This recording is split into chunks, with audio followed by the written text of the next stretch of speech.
Taï, secrétaire général à l'orchestre. Vieux Elliot Ali Abatou Mongo Bangoul. Vieux Elliot sera se retrouver au Canada. C'est parce qu'il avait bouffé. Il a des dettes ici. Tu as des preuves? Je n'ai pas de preuves, mais c'est la réalité des choses. Reconnaissant dans la vie. Vieux Elliot, mon noble, il avait des contentieux juridiques ici. Peut-être les deux ici là. Des contentieux juridiques. Moutabinga Naraï, secrétaire général, il s'est retrouvé au Canada. Sur le loi, le Makambo Mabé. Si tu as fait mon corps, Afrique Info avec Franck Semaï. Yandankala twende Sankara wewa okufate tuzana papa mama muto lobis tigale Sankara kufa boso ya kufa kokufa eza makambo ya Nzambe bana Guine bana Dar es Salaam bana Poto bana Mokili Mobimba site fait moko Afrique Info avec Franck Semaï Yandankala twende X-Bass Maranura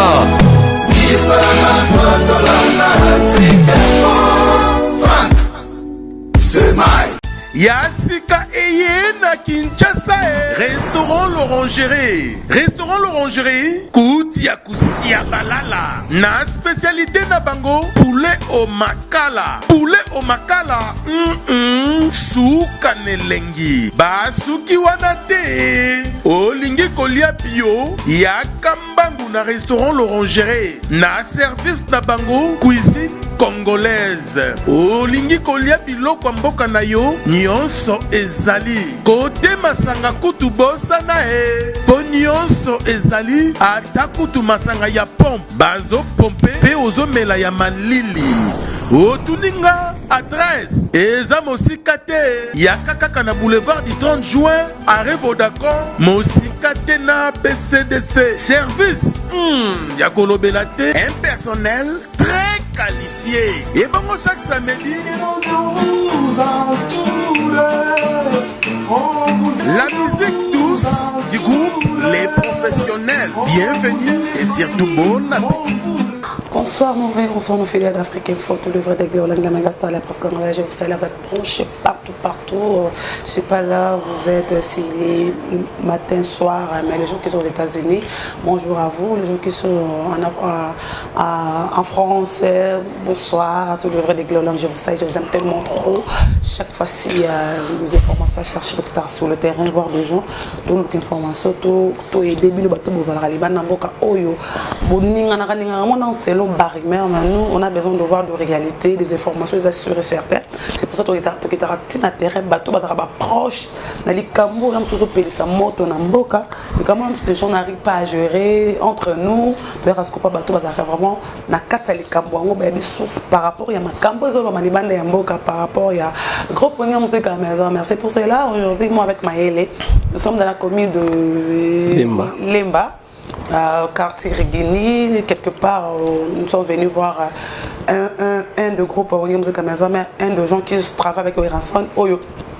Il connaît un peu d'histoire de par rapport à Makambo Zaranakati, pour les Malibanda, après, on a mis ça, avant de commencer de présenter la personne que je reçois pour vous cet après-midi, je dis merci à tout le monde, Basabonaka, notre sponsor officiel, non Lokito, merci à toi, merci à William Cheni, Goté Mascot, Jojo Gondaiman, merci, à même Eline Zembatos, PPD, merci Mbokani, merci à toi, et à l'aide Dynamo, merci aussi à Fabou Sonse Kalebo américain, merci aussi à Tonton Lusanga, là tu es aux États-Unis, désolé à mon agence privée, merci aussi à tout le monde, Maïl de la caméra, tout le Arabie, Maman, Lolo, l'Orixta congolaise, tout le vrai des Glolangui, de fous de Glolang, des amis des Glolangui, moi je vous aime, à tout ça, on a rappelé la page dans Glolang, l'américain.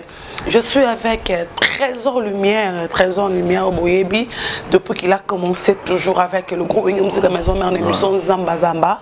C'est pour cela que tu es la résidence naïe, nanda kuna eskavanda. Bato traiter absolument bato rababola, bato le roté, bato passi, babisemba, mais je suis venu dans la résidence naïe. Il est marié, père d'un enfant, une fille. À sa côté, il a une très jolie fille. Avant de moi c'est Wanabana. Moi, si on a pardon, on a famille responsable, il y a une bonne, tu vois, les compas tout ça va zobater, les filles n'ont pas passi, non non non, nous sommes des responsables. Ça fait du bien, tout le monde a besoin de ça calabala tanzala, bisola tout ça livre. Tout le monde chance ou non, ça veut dire que nous sommes 4 pouvoirs du monde. Mais trésor, on va parler avec lui. Par rapport à mon barapon naïe, mon barapon à trésor, le tout chance. Et Rosolo Anel, bonsoir trésor Livia. Bonsoir Gloria Olangi, donc des fois c'est un plaisir. Bonne nuit. Monique na ndenge bon batna batu ba konzina na domaine na bango.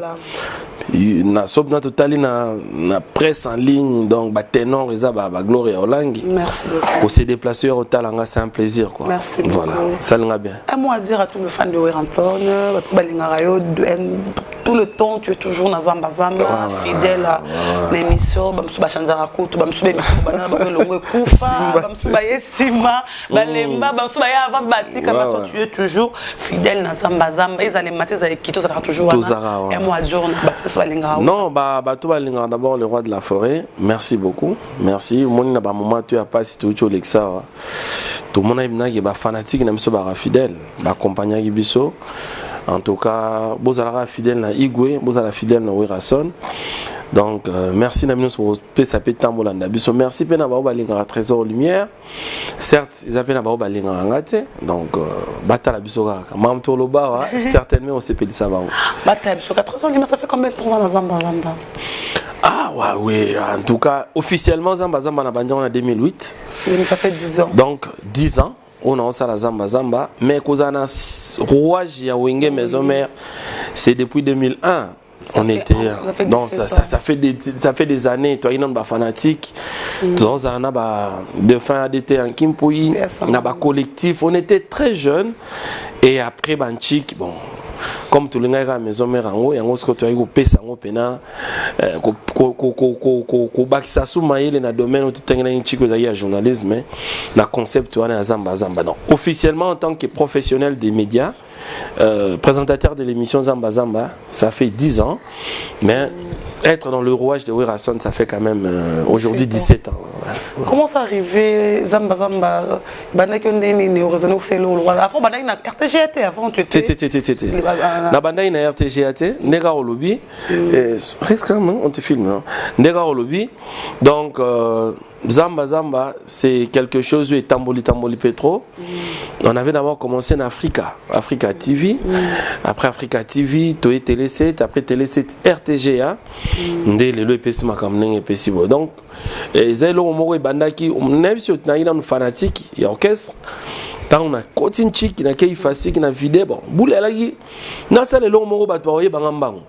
La monnaie que sur la salle émission des chroniques musicales normales. Il y avait déjà des grands journalistes à l'époque. Il y avait qui il y avait Joka Balaki, Jakinda la Balaki, Banati Lokole Balaki na Baraga. Il y avait déjà des journalistes de renom. Dans mon émission, on a une émission ordinaire, il y a musique. Retard, alors, comme Penaï fanatique à maison mère. Voilà. Werason déjà à l'époque a eu une initiative, bah répétition des arômes les cas sans poteau, c'était sans commentaire, les canal 5, la chaîne mon canal 5. Alors moi je voulais maintenant mais comme Wera déjà une initiative, il y a Rolex répétition naïe, mais ce qu'on a reçu là une émission du genre Caribou variété, mais il y a Wera Sigo. Bon, on va incorporer tout, et les répétitions, et les concerts, et les activités de Wera. Dans l'émission, on a dit Zamba Zamba Salamati, c'était facile de composer. C'était très difficile parce que na wenge on a une fanatique, dans la radio moi Zaya fanatique, comme journaliste. Bon, voilà, c'était difficile à digérer, c'était difficile à accepter, mais je dois être honnête. La personne qui m'avait facilité la tâche, c'était Vieux Patiga sur Moni Production. C'est lui vraiment qui m'avait facilité la tâche. Moni Production a dit non. Je sens potentialité, mon papa et garçon, yo, il peut faire quelque chose. Bon, oui, Rapa Poto quand j'ai commencé, et après. Tant on présente, petit vous encourager, au tenir caca. Et tout est parti de là, c'était très difficile. J'avais du mal à être accepté. Ben voilà. Tant le roi de la forêt, Mourata, Moussa Leza, Donc c'était pas facile na début. C'était pas facile, mais à un moment aussi des gens très trésor lumière orgueilleux, trésor tant que botaya mi potango pe lo amalongo ezate. Tout le monde a image baloba, il y a des gens basili kakutu. Pourquoi tout ça? Mboka bato ko bika potango pe lo amalongo ezate bato tout bazana elo côté na mona nga mutabangi singa zate. Tu trouves que quand tu rejoins à ce qu'on a aux un problème et ça linga bien oh la musa on est à poto liboso na kindaki. En fait nous tant toranakin torana persi moko ya poto comme si c'était un paradis. Que na poto bat barana miate bat barana nzalate que na poto tout est facile. Mais quand moi je suis allé en Europe na mon mais tout ce qu'on entend à Kinshasa ce n'est pas totalement la réalité. Naye poto on a moni que makoso père na poto na moni pe bateka safu na poto na nzela. Mais nanga ko sala moi image dans le sens où on a que koyebisa ba jeune que la réussite n'est pas seulement l'Europe. Voilà. On peut réussir à Kinshasa. Gloria Olangi, aux jeunes filles, mais tu roules aux véhiculés à Kinshasa, tu vis bien, tu es à Kin. Mais pourquoi battre un complexe pour réussir dans la vie, il faut aller en Europe. Le lot, au yé pas nanga, au monument petite vie na nango, nana Kinshasa, nana Kin. Alors, Ezaki, idée moi au la émission pour nous réveiller conscience à la jeune que la réussite n'est pas seulement en Europe. Qu'on peut réussir aussi à Kinshasa, on peut réussir partout où on est, même en province. So yebiga musala na yo na domaine mo tu peux réussir non. Ezali pona ko se moquer na potote pona ko se kabande ko ba na potote. Mais ezali mo éveil de conscience na ba jeune o ba rêvera poto que la réussite ezara potote. Tu peux aussi réussir la vie partout où tu es. Ya on a ça qui mission na certes et Jazaki parce qu'on a eu premier poto. Nazonga qui sous deuxième fois na poto, j'avais na monnaie baya mo lumière kantinini bon. C'était passé et puis voilà quoi, les gars là mais et ça n'ira bien parce que yo oye ba émission non ça prouve que d'une part aux abna fidèles téléspectatrices Azama Gloria, je te rends l'ascenseur quoi. Merci beaucoup. Merci. Mais pourquoi je te traite que tu es orgueilleux? Un homme orgueilleux. Voilà. Voilà. Quand les gens disent ça, même de grands journalistes parlent mal de toi. Gloria, yo yebina bon ngana auto indeni. Voilà. Moi et toi, des fois, on se voyait, on se saluait pas. Bon, nangana yo, tu as devant la caméra. Nanya bandai muninga. Maëlle, tu as la caméra là. Nangana, on a posé aux questions, les émissions, on a reposé tes mains. Nangana, autant tu kutanaki, na bandai muninga. Vas-y. C'est lui, c'est ton Olivier. Voilà. Bon, ngam na bandai. Ngana tunium na lobi. Gloria. Tout le monde en a trop. Tout le monde en a trop. Va chez maman, allez. Mais Gloria, ngana to mona naka. Comment tu peux ça na mbotite? To soanate, to welare, elo te yonzele ngajo. Tu peux ça na mbotite pour ngam na bandaki yo zaina na occasion matanga ya ADT en Kimpui. Mais on se voyait, on se saluait pas. Peut-être yo poza okantaka joa frimaire mo apesa ça ngambotite mais ngape côté na na okantaka Gloria à moi frimeuse mo boy mais voilà à l'occasion de rien donc tu peux ça rambote tété pour rien si tu peux ça ne peut mbote si tu sali pe mission tu oyé pe na palais bon ndera au lobby peut-être des pays aux organisés trésor lumière à orgueil moi je suis pas orgueilleux sauf que Gloria je suis quelqu'un qui se respecte wana pena non naza muto na se respecta même na wenge wotu na bato wenge wotu na même le roi de la forêt alors il y a tonton wana za jomo à se respecter à un niveau donc biso za bato que tout à l'heure to za bato oui la rati to na monique place wana na pesi bonjour ngozongi a kilo bon ngape na komna nga kilo so pe na moni place wana bon na senet moi effort mon na moni mais effort na démarche dans ça on dirait bato za ko accepter ngote mais nazaka orgueillete bato ba longolelo wana mutu na bango franchement les gens va y vivre mais na yoka ngo au quotidien c'est tous les jours na yoka ngo mais comment les gens me traitent d'orgueilleux au moment où je ne le suis pas donc naza orgueillete Gloria ngamo na bandaki yo ngam na yi vers yo donc orgueil mo boya na ya vers yo na tayo mo donc so na ya orgueil na ya vers yo te non na za orgueil te Gloria na bande ko ba longola ngope na ba longola ngom na mutu na bango. Trésor Lumière c'est un garçon gentil, c'est un tonton gentil. Tous à l'orgueil pourquoi pour tous unis la vie. Voilà, Trésor Lumière, tu vas passer par le FASIC, mais il y a un moment où les gens te traitent un garçon limité. Voilà. Un journaliste, chroniqueur limité. Très bien. Par rapport à Néniker. Aujourd'hui, si Ouera n'est pas là, Trésor Lumière peut, on sala ici. Comme les autres, qui au monde le dimanche, jeudi, vendredi, il est là, il parle de tout le monde. Trésor Lumière parle de Ouera-son. On te met à côté. Tu ne trouves pas qu'autrement, ils ont un peu raison. Si aujourd'hui, comme je suis abonné député, non, je préfère laisser la musique. Trésor Lumière au Salanine, parce qu'on imagine quand on te voit, on voit directement Ouera-son et on voit directement la Zamba Playa. Olga, Gloria, s'il te plaît. Je vous en prie. Gloria. Aux journalistes Internet, elle bosse autour de ma question très fondamentale. Merci beaucoup. Très fondamentale. Ça, je ne te flatte pas. Merci. Dans ça, avec mission Internet, mais ça, c'est très, très fondamental.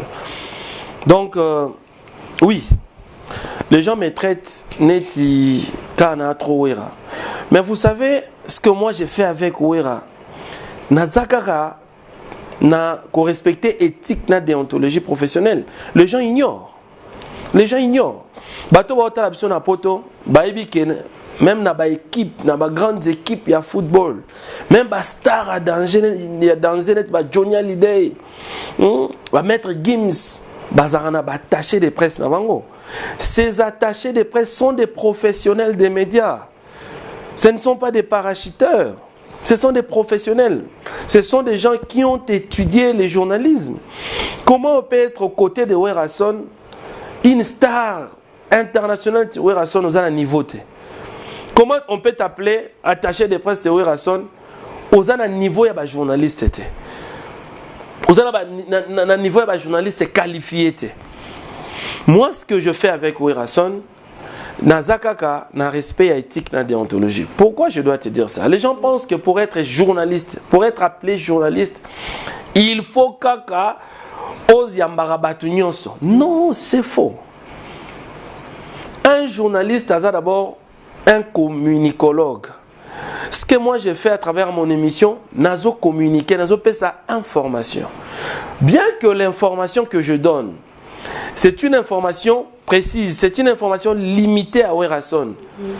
Mais je suis en train de faire mon travail. Je suis en plein exercice de mes fonctions de journaliste. C'est ce que beaucoup de gens ne comprennent pas, Gloria. Donc, le problème c'est que je suis journaliste. Mais question tournée que le Ouera-son a tiré au Sanin. Maman, cela n'a présenté le journal télévisé au beau Sénégal Trésor Lumière. Ok, on a pensé que c'est facile de faire un Kofi Olomide, ou un Jibem Piana, ou un les autres, parce que Trésor Lumière le monde chez les Ouera-son. Mais on se voit. Non, Koyamba, qu'on ça l'émission de mais oui, franchement, je dois être honnête. Oui. Je dois être honnête, je l'avoue, dans la caméra, dans le micro, Gloria. Au ça l'émission, ça je ne saurais pas le faire. Comment? Je vous dis déjà. Pourquoi? Mais dans la frontière, c'est vrai. Mais mon journaliste c'est la politique. Je sais c'est la musique. On va payer un chroniqueur politique. Donc ça veut dire que moi ce que je fais avec Ouera, lobby même les téléspectateurs au la biso et aux ala bien té. Ngana za jamuto yo na se démarca na sala concept na nga boye. Je vais rester dans ça. Lobby même c'est simité. Même à tel sali qui est le roi de la forêt, je peux faire le journalisme, mais je peux faire autre chose. Je peux faire la politique. Je peux devenir présentateur du journal télévisé. Toi, tu étais aux Aïna Metz. Il y a ADT en Kimpouy. Ouais. Tu avais vu la lecture que j'avais faite. Donc ça veut dire que je peux présenter un journal télévisé, je peux faire tout. Mais que ça, la musique, ça, je le dis déjà. Je ne le saurais pas parce que na lingité lobby babenganga journaliste et sous-ordinaire. Ce que moi j'ai fait, na lingi lobby kuna na histoire. Batanga qu'il y avait un garçon, il y avait un tonton, il y avait un monsieur qui s'appelait Trésor Lumière à Salaka concept Moroboé éthique à la gravé. Gloria, pour ton information, à l'époque, tout le monde a Denis Lessi na TV, passer Denis Lessi, à l'équipe, moi, j'ai l'émission. Mais depuis Zamba, tout le monde a un pasteur, un journaliste, comment on sait la émission. Tout le monde a une émission, il y a une parti politique et bima. Tout le monde a une émission, il y a une équipe à football et bima, qui n'existait pas avant. Qui n'existait pas avant. Parce que les concepteurs, il y a tout le temps fan de. Allez, lobby sous la salle émission, on a une mission. Mais dans une histoire. Nous sommes des gens qui doivent marquer l'histoire. Et un jour, Batouabet a les solos qui Joana, Jomo, la conception, il y a un lobby l'arabe musicien, il y a un émission à musicien et Tikali dans l'histoire. Mais solo lobby na bomiango. Pour ça, la émission na nouveau musicien, c'est fois qu'il y a une histoire na Bible. Parce que tes collègues. Oh, comme je parle de bébé Bercy, voilà, les lobby va comprendre qu'il faut qu'il y ait un standard par rapport à lobby va misser dans le monde zéré dans le monde na biso. Batika lo ba comment peut data facilement la facilité par exemple et les générations Bercy on parle plus de ça. Mais parce que bazayi na conviction te ça là lo wana pona Rolanda. OK. Bah, il y a une conviction. Moi, j'ai fait les pieds dans Zamba Zamba. Moi, j'ai été mal accepté par Ouera, je viens de te dire ici, par Maison Mère. J'étais d'abord fanatique, Ouera fanatique, mais fanatique en OK, facile, comme journaliste. C'était pas facile. Mais nous avons subi tout ça. Nga poto mo liboso. Poto na ngap fana kende. Na 2008-2009, faut poto ya présentation ba déplique. Nata na liste bacha Yves Abdallah. Comment la liste ndeni? Mais ndenge la formalité bandi bacha Yves Abdallah. Na tunamna à l'époque Demse Moni Production. Demse. Ngai trésor limien na sala émission Zamba Zamba. To comme tu m'as dit bacha Yves. Mais yo ebiga isa naturel. Merci Moni bozo cha Yves Abdallah ngai botikinga. Moni bebsanga abina no comité.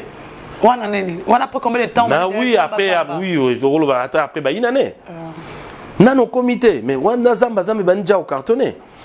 Nano comité. Abiyo de jambon et landa on anda.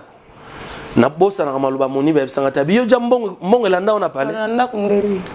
Na comprenez? Donc ça veut dire que est-ce que comme des gens on ramon na ko fandi cop et landi on anda tombon et landi on anda. On comprend pas Yves cop on a bon anda. Je sais pas. À l'époque, peut-être Yves va confirmer déjà, Abdallah va confirmer déjà. Absenga yona no comité. Oh, Abdallah tout zarana ina ifasik. Voilà. C'est un collègue de l'ifasik. Mais en fait, Abana TV un peu un mois avant là. On y babi mukolo koma o luka potote. Potonde luka. Voilà. Gloria. Dans l'émission là on a plaisir. Vous avez combien de minutes? Tout ça vraiment non. Tout ça. Non ça on a sentiment donc Absenga Mukolo comme Roluka pote trésor. Ndima. Yves Abdallah Kenda, poto ba déplique, ya liboso ba déplique, ba Fabrigas, ba Kenda na Yves Abdallah. Wenge pezongi ngaza. On a qui ouais ramte ma que to Yves pesa kimbona. Non pesa mbongo te. Wenge pesa mbongo nene. Te pesa ilarte. Wenge pena Kenda na journaliste oui ramema parce qu'avant ça oui ramema déjà Laura Tendance, ramema jouer. Ramema na Marius et après ayo mema Yves Abdallah. Kei ta wenge pezongi kin toke pa aéroport to yambi to salbe émission. On a comme bon mutema passe yaki mais tant moni ba pesinga le vieux moni ba pesinga réponse wana et fortifier inga nabi je dois travailler na continuer au travailler pas natala sponsoring parce que sponsoring wana ya ndengeni et yaki pona yo ngana bandi ko kende ko luka bralima bralima zoboya Parlement zoboya na ndenga fote nazali trésor numéro nazali lote ya modimi dalagaga bamona non dalagaga ningela va débiner ce ningela on a ma fandisio c'est la vie du zolo ya bralima mais toi ton truc là mais plein cartonaga na fanda jour mo na ke pa mampata mampata singa trésor au salaire fort ming parce que Mampata quand j'ai commencé Mampata mtaza ola tisanga na 300 d'or. Na 300 d'or. Ça j'ai dit donc premier sponsor na ngai trésor c'est maman Sylvie Mampata. na évité son na wingé za na bateau ba bénéficier na ba service wana netinga Voilà. mampata la tsanga pendant une année et pas là to bilamba te ko la tiki oyo zui o komi ayo donc mampata na États-Unis nzamba bakelo ya mingi a sala na mingi ponanga et puis mbongo 20 euros mbongo euro Chaque émission. Non koyeba mbongo euro Ah, on pas mampata. monnaie euro mutalaksanga euro à liboso mampata kabelanga 20 euros na ça témoignage voilà et ça ligue mampata bisanga mes trésors tu crèves beaucoup tu auras salaire mais comment tu vis ok nata pour alimenter ma sponsoriser mission. Quand tu travailles comme ça, on te paye pas. mais j'étais pas encore accepté na wenge On s'en repario. ozo sala kaka o chamutu grand mouvement ya ki fanatique wana kaka nega tu ki fanatique mon ki fanatisme wana kaka camarade mon kutu otanga na ifasi ka bisinga ya mwasi asinga moi fine poni ko yokisa bana ifasi soni boy yona maile nyonso wana bando pesa wana be mission ya bazamba zambo mukala mais à l'époque wana kala wakasta misa na bukala na ba période a passe wana vraiment c'est mon cas nga ndengo wana azali lo mono ndengo comment bon to go beta ma solo te komuna kana comment boy donc azaku bon ko changer ta langage voilà a changer ta langage voilà et ça mindengo wana ki pa maman pa tabi atabralima bon ça va pesanga une semaine au mona résultat même pas ta jeudi moi si il y a le roi de la forêt maman sociale une semaine après na yoka soko ya bra Congo benganga mais c'est soko oui c'est trésor lumière oui c'est soko de la bra Congo lumière soko ya bra oui rara na bralima bato bra Congo ba benganga oui ozap photo kutana auto sponsoriser mission na beta bashit je pense que petit frère nanga Diego Mobola digital doit connaître tout na beta bashit nabi et lo nga na ke ko luka na sali ba démarche a commis ba lettre na bralima bra Congo zwanga na kutana mais c'est soko na ipeng Gloria ya oleka na TVT ya eloko te ya bra Congo ta pesanga $500 ezange loko. C'est quoi $500 on a oui on a bralima. Na solo ba mamu eza témoignage vrai. Soko a pesanga $500. Mais c'est soko. Non, ya bra Congo a pesanga $500. Alors bien lobby ya na bureau au signer contrat au bandana biso ngabi bosso la presse. Ngabi viens. Tout est déjà planifié 500. Quand est-ce qu'on a musala na osala na tikala on a $50 te. Ka 20 euros zoara. Ka 20 euros ya mampata. Mais mongo belé na zoara za 20 euros. 500. Na ngomna na parler bonani. Obina bomba on obela pse limo. Na ngomna tina parler biso bana ndako na ba chrétien na pesi mère, na pesi vieux, bo sambele nango, tout ça. Le lendemain na ke. Là tu restais où? Je restais à Mongafula. Mes parents, mes parents, donc, tu le bazar quoi. Je pense que vous avez un peu vidéo. Tu n'as qu'à Bracongo. Tu as moni mundele monsieur Julson. Ah, c'est toi lumière. Ah oui. Lumière c'est le nom. Nazwa ngona ifasik. Pas vieux moro papa Antoine. Je pense bande kwa ifasik ba oyeba yem ta pesanga kombo na quoi. En fait, moi ba stylo yo, moi ba suki boye na bandango depuis na étudiant quoi. En fait, na ça une semaine mon na mon na té, tant on a yé. Voilà les garçons lumière que je cherche. Voilà comment il brille. Voilà. Ndé kombo penga na ma. Dans la bandi ma kamna na soira kombo papa Antoine wana. OK nango. Na rien nettement titre na côté wana. Tina kei nakuti vient Henri Kamboma. Ah, Henri Kamboma. Bra Congo à l'époque. Na Bra Congo. Viens Henri Kabi petit yo. Yo sakana nanga. Na za na intimidation. On nous a contrat. On nous a contrat. Faut te diminuer ba ta bralima wana. Oh. Je jure Dieu nzamba le kolon monanga. Oui, on a bralima. Wana wera na bralima. Parce que mon amour wera son as phénomène, À comprendre que ba ta bralima ba ocha kilo. Nelo mo ba rocha kilote.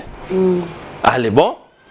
To beta bango skoyo. Ngape na ebite ke lo mo asuso le betami. Tina moni vie vient Rika. Ti pas na aussi un contrat. Gloria son ambition montant. Ce que j'ai gagné na Bra Congo.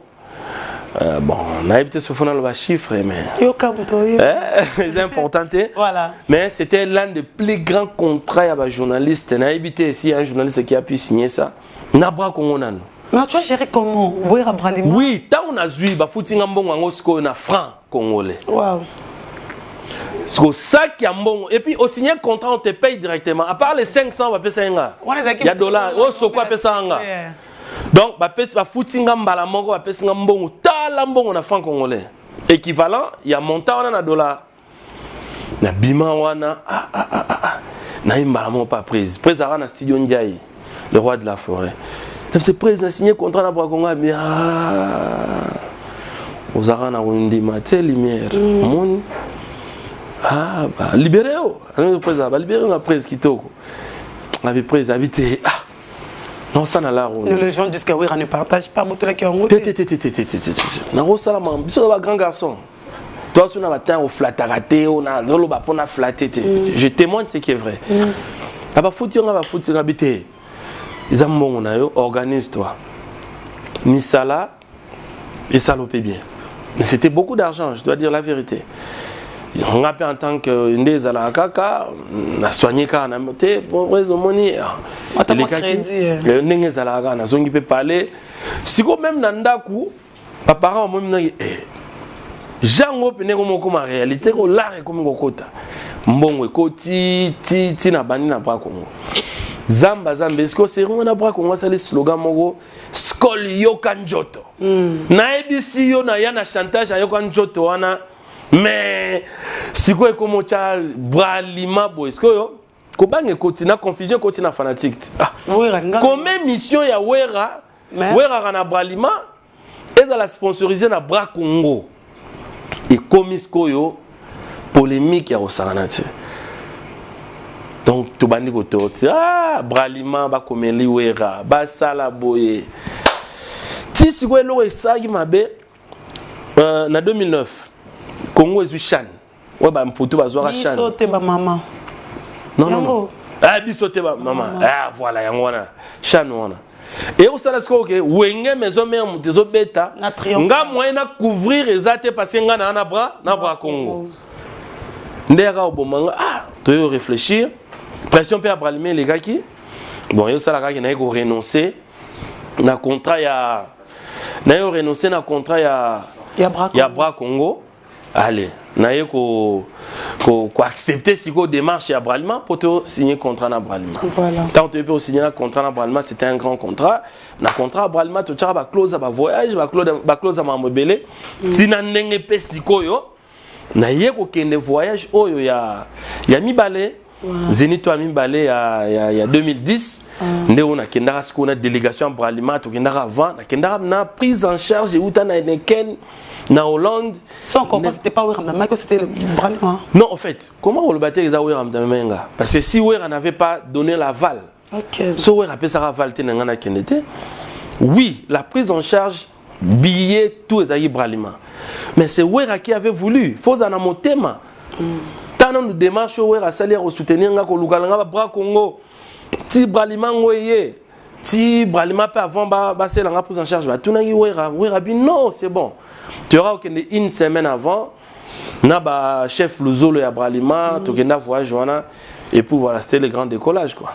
Voilà, trésor de mur, mais il y a un moment, le mot que tu as passé par l'effacé, que je sais que nous tous, effacé que Barnabé, que journaliste qui a traité des informations, a raconté les informations traitées divisées, la TV, mais il y a un moment, trésor de mur, c'est comme si au coma, journaliste est fanatique. Oui, on a compris que tu étais fanatique de Weranton, après comment journaliste. Dans la classe, autant que tu es libre. Ils ont permettre un gars, mais il y a un moment, trésor de mur, au moment où la commission, Moko Bouyawera. Alors, moi, trésor de mer à Bungilarae. Tu prends part, il y a comme si tu es devenu porte-parole de Weranton. Tu prends part, c'est comme si, comme musicien à Weranton, ou là, ici, tu es fanatique des gros Wenge musique à maison, mais tu es fanatique à Weranton. On peut poser question, moi, bien. Ça veut dire quoi? D'abord, tu vas te zamba zamba. Tu vas te ramener zamba zamba bien. Ni tu vas te ma solo, ou tu vas bien. Déjà, na traité ba musicien na émission nanga neti na zaki journaliste mosusu ba musicien wenge musique ko balongwa wenge si ko poser question ya ko longwa so muta longwa mais la plupart des musiciens on peut balongwa boyamba bango ba fin au monde ba longwa no concept ya ki maison mère Moment n'a musicien mora longa no finga trésor lumière. On on parle qu'on parle on va directement au bill comme le col il y a le son potin. Il y a un musicien toi tu veux nos amis journalistes et zamba.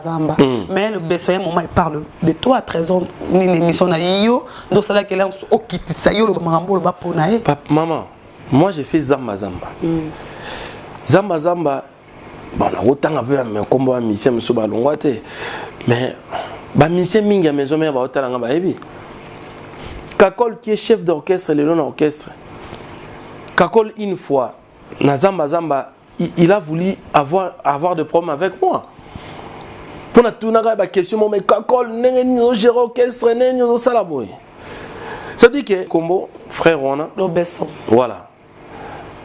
Aux musiciens d'orchestre.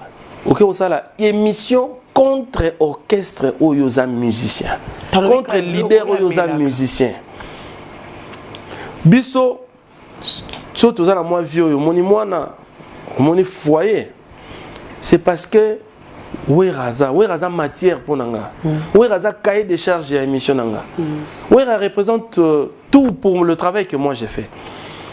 Mais comment un musicien au lobby tek olongwe aux nos musiciens d'orchestre au sali émission pour critiquer leader et orchestre wana au sali émission pour critiquer orchestre yo betaka mais ce que bateau bazo pesa wera crédit bateau bazo pesa wenge musique à maison mais crédit mais comment musicien wazaka ya orchestre bazo critiquer combien de gens oyo au boma bango qui fanatisme ya wera au moment wera za cop pour na biso. Je n'avais pas critiqué personnellement notre frère. J'avais eu dans propos au Yatenaki, fanatique. Est-ce que ça bien musiciens et orchestre à que nous tenir par propos yaboyi? Nous avons une direction, nous avons une hiérarchie. Il pouvait passer par la hiérarchie, par la direction. C'est comme si on livrait que mais c'était une émission qui était... C'était... Non, c'était une émission c'était une émission qui était déjà sur Internet. Il y avait des gens qui commençaient déjà à critiquer. Mais non, on a fanatique botala. Et après... Frère n'a pas eu suspension normale, n'est pas rapport à Bandela Moussala na et vous allez monter Bandela Moussala ya raté. Vous savez mambo le besaïté bostiser ta et commis azal katali ziba azana mboka besaïté ngai na konae. Non, ça sont des racontars. D'ailleurs moi après ça na sala sur l'autre, c'était seulement ça. Et ça la mandengwana. Bon le long na tala émission il parle frère na biso akoma au monde ngane ennemi na yeneti non. Franchement, place Azali, à la carrière, dans la paix, c'était juste question à Oula qui s'abatuna kana musalane na sala que comment musicien orchestre a critiqué orchestre tout en étant animateur, pas animateur principal et orchestre. Asola peut-être dans leader ko le kabatu mususu. C'était ça bon. Et ça la salama. En tout cas, je profite de ta caméra pour nous dire ça. Voilà. Bon, de comment ça combattre? Frère Nanga, non. Comment ce problème? C'est vraiment un frère pour moi. Donc, le problème est raté. À ça, la carrière, Naya, ça, la Moussala n'est bien. Je le souhaite bonne chance, il n'y a pas de problème. Bonne chance, Besson Potaï, Kokos Kozali. Trésor numéro, il y a un moment où il y a eu des problèmes. Le moment où on traite où il y a de toi, où il y a Ndoki, où il y a Bomaka, où il y a Zaingra, où il y a Sungara Batute, par rapport à Matanga Monib, par rapport à des Tignes à Koufi. Tant que toi tu restes avec Ouera, Anedine Kosala Souba propos ya bon. Bon, Yokamwe. Gloria oyepa na ngati na imbata na mission te ba pesa nganzembu te mais au moni quand même na ofanda dans un beau quartier au moni quand même moi petite ville nga bato balba ke wera kabarate wera pesa rate je ne sais pas bolingi wera pesa binoni wera ke vie indien comme pesa nga so ba benga misama kombo indien c'est ba merci bolingi wera pesa binoni ezana mission mona Congo fula rabatu koleka wera te lelo ADT yankim pour yakufi ayi mutabiro mais yankim pour yazana kombo les gars musicien mingi ya orchestre belé Moni Production qui venait de nous quitter azana combo kolega ba musicien musu ba matara podium na ba orchestre belé wera a fulaka bato wera donne des opportunités na pesu exemple là que ngana kenda poto ya liboso na invitation uta na Heineken na Hollande avec frais d'émission en euros ma chère siko wera bolinga sala binonine wera fula atalate c'est ça wera sera pesio wera za muto ala sa muto ko péché c'est ça wenge oyebi wenge 4x4 tangu ba 20 sonne ba ke to alikolo toujours likolo. Soyons honnêtes, ils avaient rien. Mais ça bateau ba une vision. Un jour ou l'autre on va frapper. Mais les le roi de la forêt sont des patrons. Mais eza idéologie wenge mute komisi bango na niveau bazar. C'est vision na bango komisi bango na niveau bazali. Tango za na wenge fo za na ki wenge. Gloria yo yebi to tamola na manzela. Ngana mission te. Mais bimisa ba musicien ba imba na orchestre mususu tcha bango na trésor lumière yana ata na place publique. Oyo ke la même na ba leader mususu. Que leader na yemba musicien ngana nga musicien te. Naza présentateur de l'émission Zamba Zamba. Mais Gloria ko sala ba jeter ko yena nga na place publique na mutu musa yemba ko regretter. Ezaki wera. Siko biso to comprendre ki wera wana. Siko so muto ye wenge. Oza peme na wera, o comprendre ki wera te. Tu attends que wera pesa yo mbongo akofuta ndako, wera lesa yo au quotidien et simbite. Oza na idéologie, yoza mona bandal. Oyebi ki wenge za d'abord idéologie eza mutu. Alors biso to na idéologie wana. Moi j'aime le fonctionnement de wera, je le dis tout haut. Pour preuve aux monde na lelo bato ba longwa pa wera. Baza ko émerger. Il y a des gens qui sont au bureau aussi comme le levier Eliot Mondombe. Asani. L'anti mission te montre le pesate Eliot Mondombe. Asani le parti à lobby Babylon Mousso se pouvait pas. Je pense que Banzo ils sont dans la mais vieux Eliot c'était tchala caméra dans la loba. Vieux Eliot a eu secrétaire général à l'orchestre. Vieux Eliot a lié à Bato Monga Bangoul. Vieux Eliot sera se retrouver au Canada, c'est parce qu'il avait bouffé, il a des dettes ici. Tu as des preuves? Je n'ai pas de preuves, mais c'est la réalité des choses. OK. Bilo Mousso Togo le ba pona rolobate.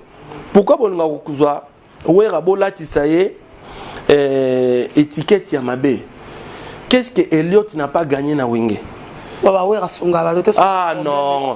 Qu'est-ce que le Femoni Production n'a pas gagné? Non.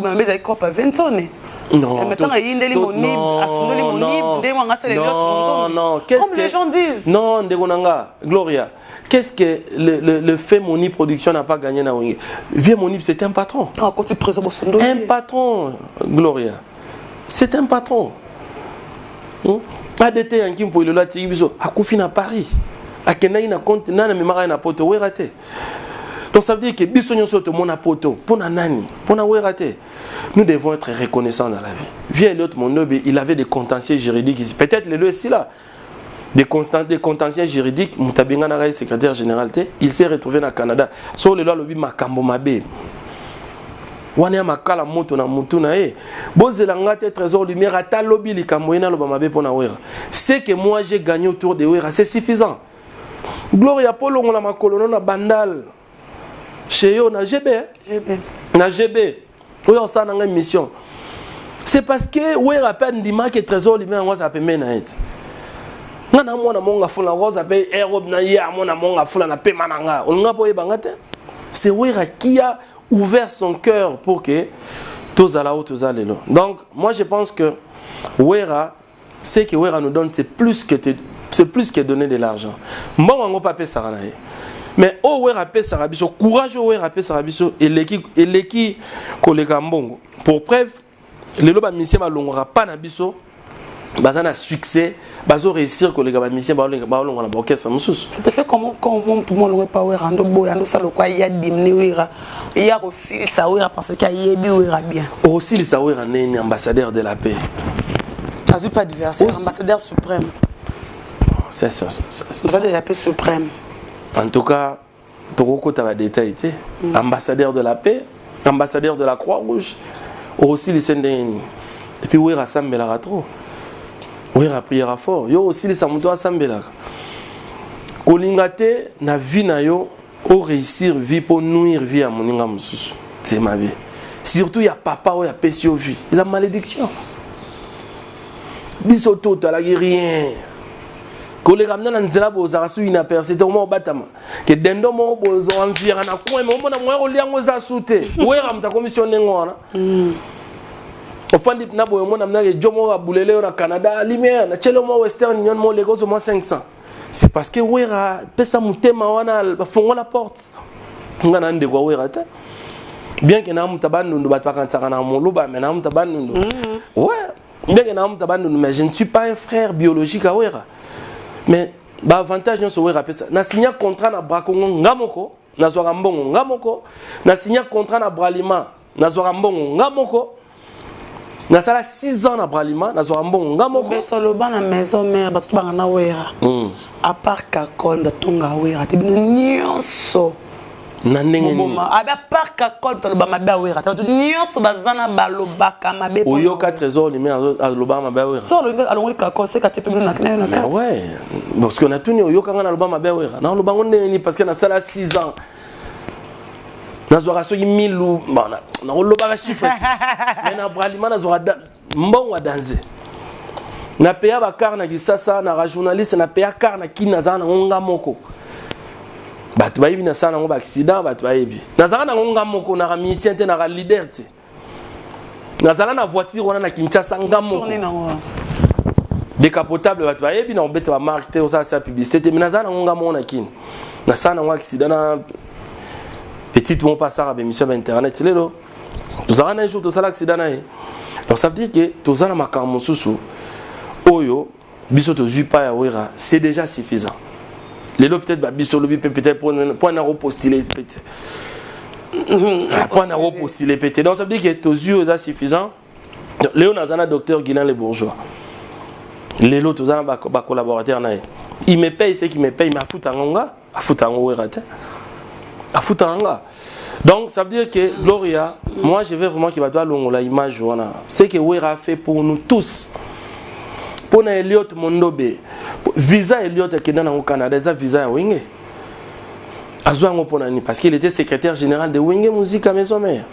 Donc ça veut dire que le lo Wera to ebité bisonde mutu photo banda ko luka bina ko te praise merci pour ce que tu as fait pour nous. Biso yo. Merci pour ça les locaux Jacques Bongo Mutema bakanga ba voir na Wenge. Il n'a pas parlé de Wera. Ouais, il a parlé de menacer trop. Alors, il peut y aller là bongo ni motema. Alinga qui musique tellement mingi. Mais il y a mon matin ba preuve. Et mi sommes pas moi un concert mo baba c'est oui mbabe bate tade mutayemba. Ba menace wa zona ba voix ba nandenga beli nandenga zongela ki koyemba emanzembo.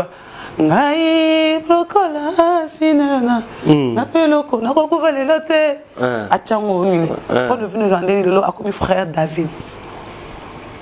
Kojak Aebi, Kojak frère David Lelo, à Otala. Kojak a Bela grave. Kojak a Bela grave. Tension à Kojak est comme à zéro. Je dois dire la vérité. À contredire Mme Zambati. À contredire Mme Nalobate. À l'époque, vague à Internet, Nenza Lelo, ils ont raté. Ngana Kenda, Ngana Sala émission Zamba Zamba, na Sala émission Yawira. Na kenda na mona Kojak ni tawana na sala émission na Kojak na hôpital yango ila musa batu yango eveya batu yango sala ke Kojak e kenda même menace na ba famille banini boye ti Kojak abika Kojak oui na musique neto zala boye mama to kutana na batu musu baza bandoki na ba famille na bango mais beaucoup na environnement professionnel. Batumoussou peut-être bazala pe ba fazer. Aza peut-être dans voix beaucoup de na milieu musique. Ceux qui ba guerre entre bango ba musiciens. Et ça normal. Toujours rappelle que oh joueur mo boye muninga na ça c'est normal. Mais ngane naza personnellement, je n'ai jamais vécu na viva kisi na wingete. Na viva kisi na maison mère te. Mon père c'est un pasteur. Ngai to kendara ba grand événement mon sousou.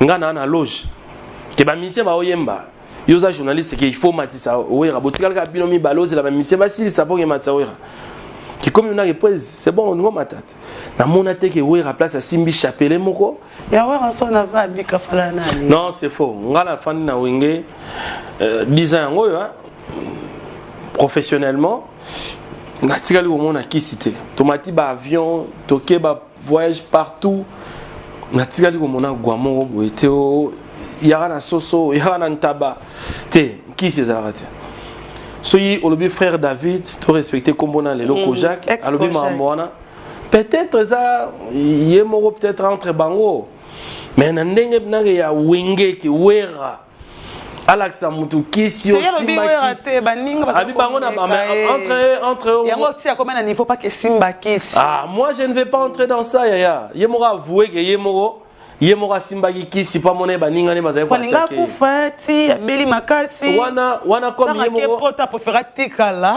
parce que Monique a souffert trop tikala tellement peu trop comme yamoni yemora avouer que yemora simba kisi ça c'est lui donc Kisi eza conviction personnelle. Gloria Olangi oana orana yo lelo.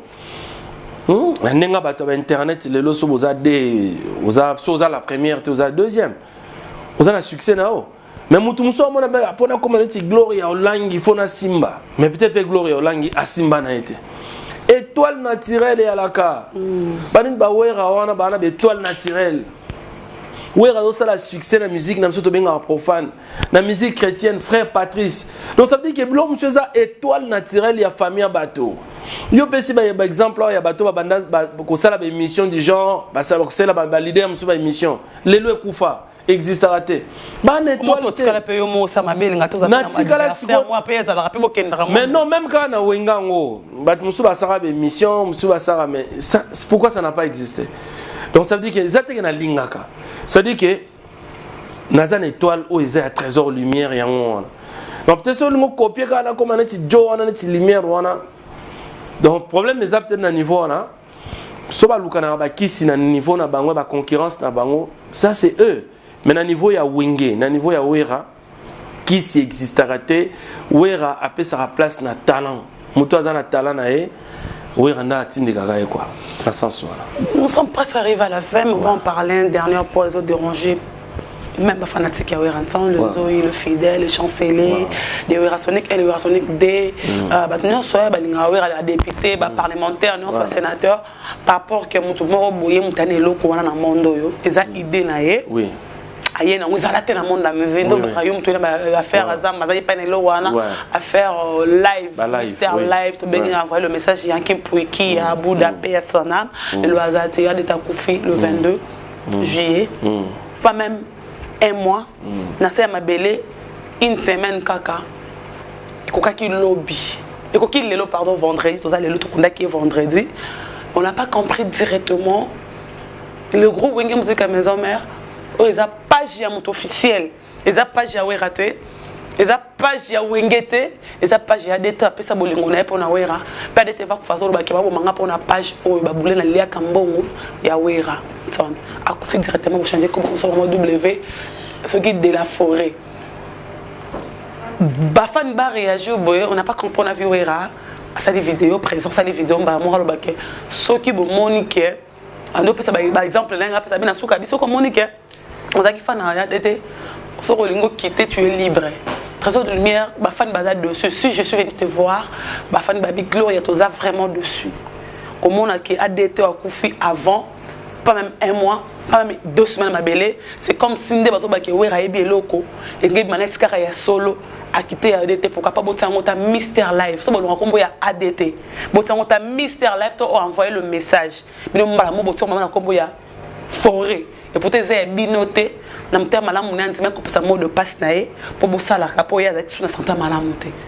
Et moi, je parle de fans de Wera. Des fans de Wera. Fâchés. Et des fans de il y a ADT qui. Merci. Bafano Bazota Labiso. Je pense que nous tous, nous travaillons d'abord pour la gloire de Wenge Musique à Maison Mère et de Wera Son. Nous devons comprendre ça. Même ce que Yankee faisait. Même ce que Ndegonabiso, père à son âme, Yankee a des tas de ça, c'était bien, c'était beaucoup. Mais il le faisait pour Wera, pour la gloire de Wera, pour l'intérêt de Wenge Musique à Maison Mère. Nul n'est irremplaçable. Maman Gloria.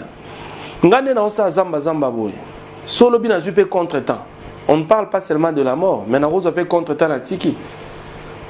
Mais comme la vision est de Wera, comme Wera aime ce que je fais, comme Wera accepte ce que je fais, si Wera tient ce qui est continué, ça va continuer.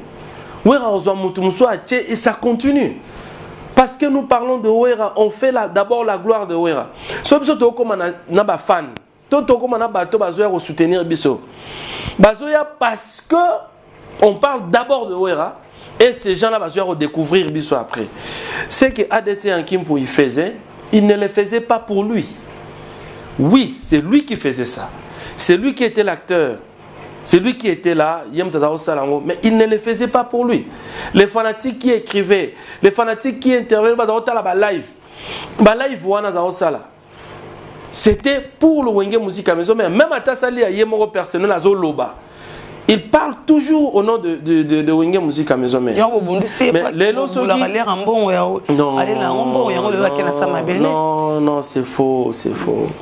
Bon, la réalité, il y a mort, il y a ADT en Kimpoui. Respectons l'âme de la personne. Tous on a un bloc. Non, c'est faux. Non. Parmi bateau, enfant chéri. Je dis ça, la caméra, enfant chéri, il y a les phénomènes qui ont autant à ADT en Kimpoui. Rebondissez sur base de quoi? Bon, raté. Batu ya Wenge. Non, Mutawenga. Ça n'a autant que son message na suka. Mutawenga bundisi. Par rapport à live vous la relire Rambo. C'est faux. Mutawenga. Ça akomaki. Nayebi administration zo diriger Wenge lelo. Na rotangelo ba kombo. Tozana Junior Katakata za secrétaire général. Déjà je peux te dire que Azam Mutanengo. Comment secrétaire général? Oui, Azam secrétaire général. Azaki maître. Mais c'est un intellectuel. C'est un avocat. On va comprendre. Azaki maître, oui. C'est un garçon intelligent. Oui. On parle au Azaki maître. Maître. Voilà. Le loi Tanguy, c'est un intellectuel. Azo postulé na Ngirengiri. Le l'homme Taza, directeur et marketing et commercial, Dr Pichu Musungu. Docteur déjà c'est un garçon qui n'est pas rancunier. Tozarana Docteur a rancunier. Bon, hiérarchie à maison mère et à Ngwana. On a déjà trésor lumière. Mais non, le problème de la golf. Et il y a un page. Le golf, il y a un niveau na bango bazao yo kanate na poto. Il y a deux camps. Il y a des fans. Autant que son message a été. Non. Mais il y a un lobby. Ça, c'est ça le dire de ADT. Ah oui. Rien ne prouve.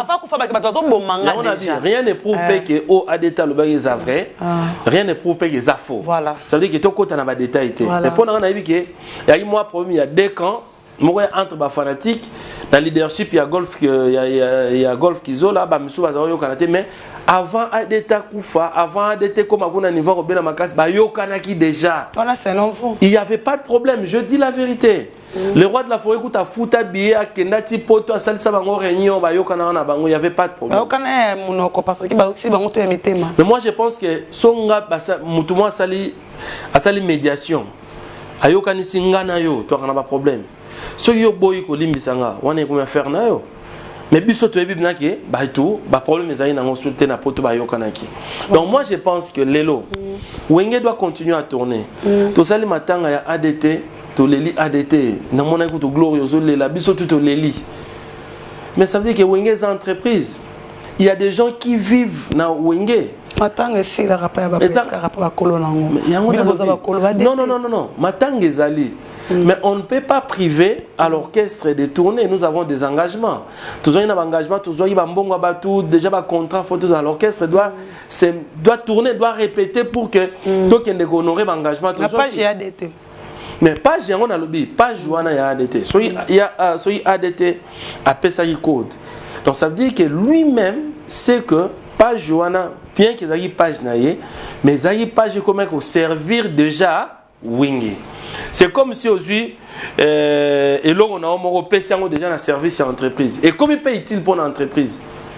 Il ne peut pas accepter que l'on est utile pour l'entreprise. Si on a combien de combo, il y a entreprise to pesi mutuka no moko boye mutuka nanga oyo na pesi yango cadeau na entreprise mais ça pour entreprise lobi so ba combien ngo combo ya entreprise yo ya réclamer sous que pour ni mutuka na bo combien comment entreprise au pesi yango déjà cadeau donc ça veut dire que ADT de son vivant déjà pesa yi code ayeba yi pas joana ezo servir wingé et même ata zate et vous continuez à servir. Donc, bandeko bota la biso, banzo les fidèles, les intimes, bandeko nous bolinga biso bolinga maison mère, bolinga biso ya solo. Et ça na nenga mabete, c'est que le roi de la forêt a fait, c'est juste pour continuer kaka na musala oyo ADT. On n'a pas refusé Gotika Musala pour garder le nom seulement, même de Mr. Life. Mais ça fait quoi? Bon, bah, bon, il faut chanter qu'à combo, vous pensez que combo tu as bloqué, bah, tu as une photo, on a bloqué, bah, tu répondre à bloquer. Bah, ça n'a pas capture de combat publié, on a bloqué à rabat. On a bien, est-ce que vous pensez que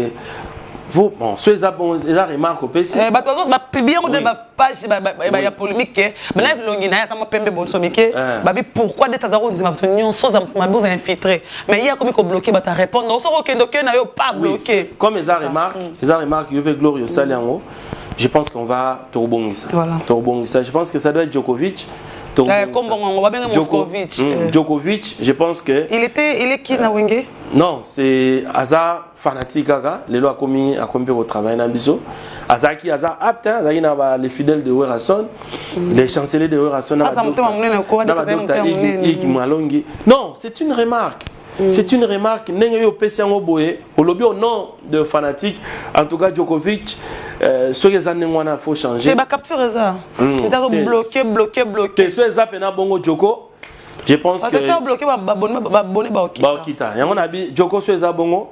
Je pense qu'à s'améliorer pour la bien. Mais franchement, les arts dans cadre, il y a continuité, il y a Moussala, ADT, ADT, c'est parmi les vaillants soldats de Werason qui est resté fidèle. Et puis, au lobby, il y a autant d'abattoirs.